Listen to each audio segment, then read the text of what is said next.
There's a video that goes around every few months. An Amish woman reaches up and pulls the pins out of her bun, and her hair comes down, past her shoulders, past her waist, all the way to her hips, and thick the whole way. And underneath it, someone has written that she does it with a little cube of shampoo she makes once a year. I went looking for that cube. I really did. And what I found is better than the cube, and it's something almost nobody says out loud to women our age. The cube isn't real, not the way the video means it. There's no secret Amish bar that grows hair to your hips. Soap doesn't grow hair. Nothing you rub on the outside pulls length out of your head. But the hair is real. Those women really do have it, and the reason why has been sitting in plain sight the whole time. Here's the reality check.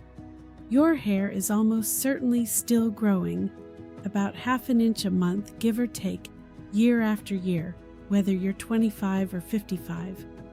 The scalp keeps making it. That part rarely just stops. Do the math. ½ an inch a month is 6 inches a year. To get from your shoulders down to your hips, you're looking at 18 inches of hair, maybe more, which means you've already grown it. You grew it 3 times over in the last decade. The hair that would reach your hips has left your head. It just didn't stay. When the hair on your head isn't getting any longer, it usually isn't because it quit growing. It's that you're losing it at the bottom as fast as you're making it at the top. A little snap when you drag a brush through a knot, a snag on a hair tie, the very ends splitting, and that split traveling up the strand until it breaks off. You grow an inch, you lose an inch, and the length just sits there, same as last year. It feels like a wall you keep walking into. The Amish women aren't beating that wall with a potion. They're just not breaking their hair. They braid it at night so it isn't dragging against a pillow for 8 hours straight. They keep it up and out of the way all day, wound into a bun, not swinging loose to catch on collars and chair backs and car doors. They oil it. They almost never put heat to it. And this is the big one. They don't cut it. For them, it isn't a beauty rule.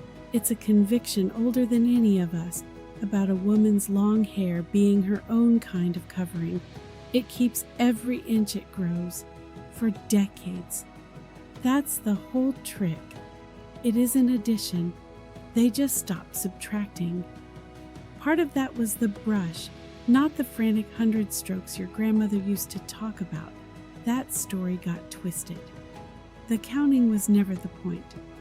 The point is that your scalp makes an oil called sebum, and it's the best conditioner your hair will ever have, and it starts life way up at the roots. Left to itself, it mostly stays up there. The ends, the oldest, driest, most fragile part of your hair, the part farthest from the source, never get any. A slow, gentle brushing walks that oil down the strand, root to tip, and coats it. That's shine you can't buy in a bottle because it's coming from inside the hair, not sitting on top of it. The whole thing lives or dies on that word, gentle. Rip a brush through dry, knotted hair and you'll break more than you move. These women often did each other's hair, sitting together unhurried, working through it with a kind of time nobody's selling anymore. That patience is the actual product. It's also why washing less does more than you'd think. Every time you strip all that oil off with a harsh wash, the strand goes back to bare and it has to start the slow climb all over again. Wash less, brush it down gently, and the oil gets to do the job it was designed for, all the way to the ends. And if you're sitting there thinking, that's great for them, but my hair literally hit a wall 10 years ago, I hear you, but it didn't stop growing. What happened is that something else left the building. Estrogen. Estrogen is what kept your hair in its growing phase, that long stretch where a strand just keeps getting longer, month after month, before it ever rests and lets go. Estrogen holds that phase open. It also feeds the scalp, keeps the blood moving to the roots, keeps a little oil coming. Somewhere in your 40s, into your 50s, that estrogen starts dropping. Between 45 and 55, it can fall by most of what you used to have, and your hair feels every bit of it. The growing phase gets shorter, so strands don't reach the length they once did before they shed. Each new strand comes in a little finer, thinner in actual diameter, like the difference between a rope and a thread. More of your hair sits in the shedding phase at any one time, and the scalp turns drier because the oil slowed down too, and a finer strand is a weaker strand. It gives up under less. It lands at the worst possible time too, right when your hair is being made thinner and more fragile at the top. The losing it at the bottom problem gets worse. The same brush, the same hair tie, the same rough towel does more damage at 50 than it did at 30, which means retention isn't less important as you get older. It's more. The women who never fought their hair had a head start, and it's one you can still take. If your ponytail feels thinner than it did at 35, if your part looks a little wider in the mirror, if your hair just won't get long the way it used to, no matter what you do, that is not you failing at something. That is your body doing exactly what it does when estrogen leaves. You didn't cause it, and you can't scold yourself out of it. You can't out-vitamin your hormones, but the breakage, the losing it at the bottom, that part is entirely in your hands. That's the part these women mastered. Where did the cube story even come from? Because there is a real once-a-year thing here. It just isn't what the video claims. On a farm, before you could buy a bar at a store, soap was something you made.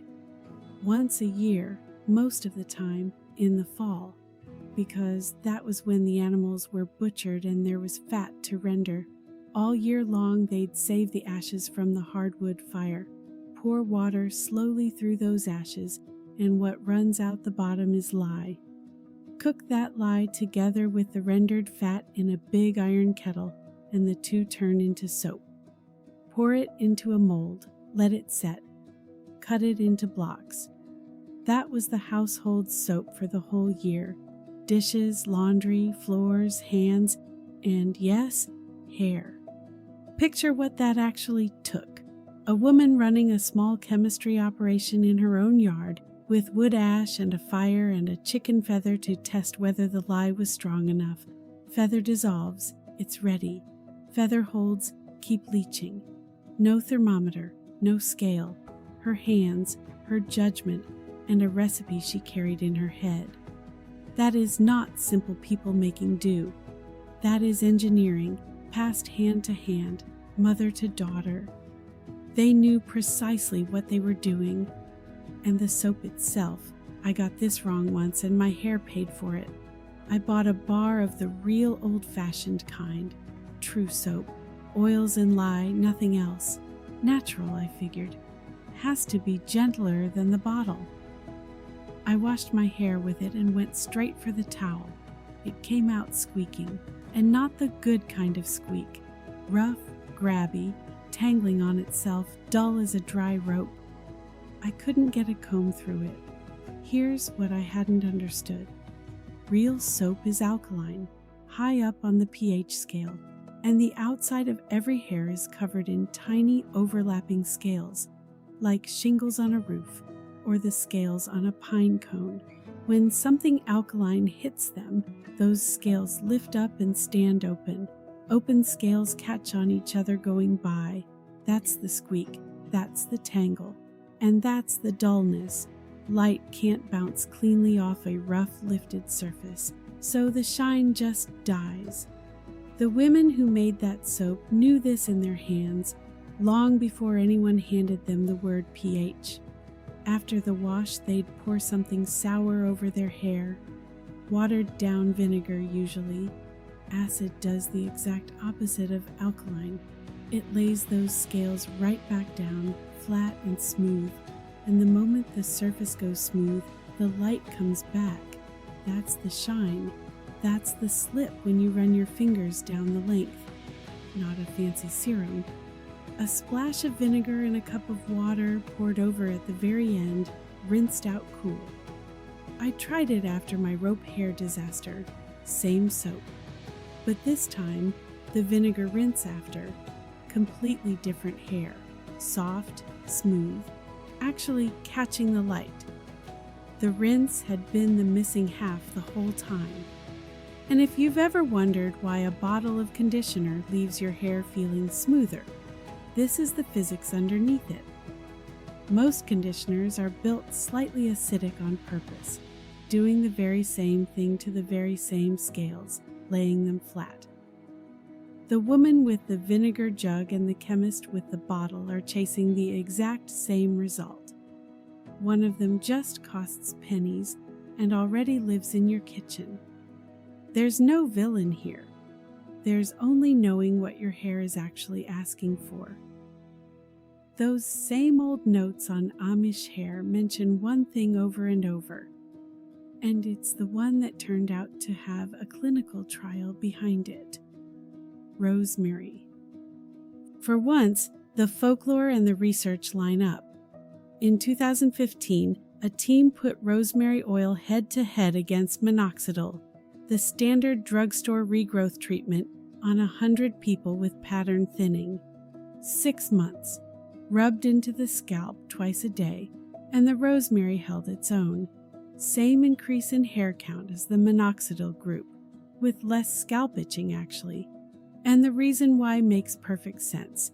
Estrogen kept the blood moving to your scalp, remember? And when it dropped, that flow quieted down. Rosemary is thought to nudge that circulation back up, to open the tiny vessels feeding the follicles and get more blood to the root. That's the same lever estrogen was pulling. It's not an accident that it helps. This is the point where these stories usually oversell, so here's the whole truth of it. It was one study, 100 people. It was tested against the lower strength minoxidil, not the strongest one on the shelf. And it was for one specific kind of thinning. It is not a promise that you'll grow hair to your hips. Nobody can tell you that honestly. But working a little rosemary oil into your scalp a few times a week over months, that's cheap. It's pleasant. It smells like a garden, and it has more real evidence behind it than almost anything else in the natural hair world. That's a fair bet worth making. Just know it's a scalp treatment you keep up over time, not something you bake into a cube once a year and forget about. You don't need a viral cube. Look at what's already sitting on your bathroom counter. The vinegar rinse is the one I'd start with tonight, because you'll see it work the same evening.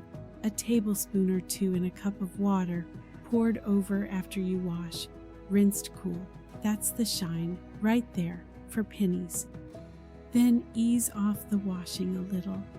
A couple of gentle washes a week so you stop stripping the oil your scalp is already making less of, and let it travel down and do the conditioning it was built to do.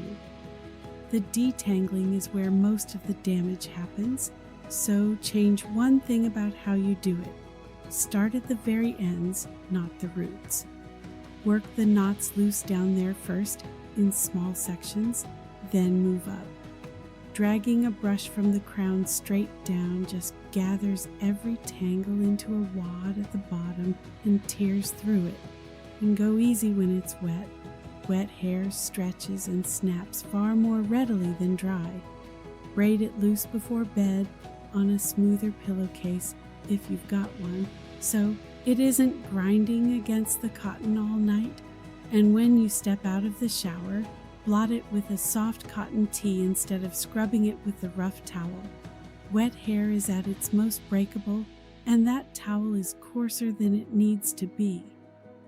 Work a little rosemary into your scalp a few evenings a week, and give it the months it actually needs to show you anything. And the next time your hand goes for the scissors or the flat iron, let it hang there a second first. Every inch you don't break is an inch you finally get to keep. None of it is expensive. Most of it is 3 minutes from where you're sitting, and not one bit of it is a cube.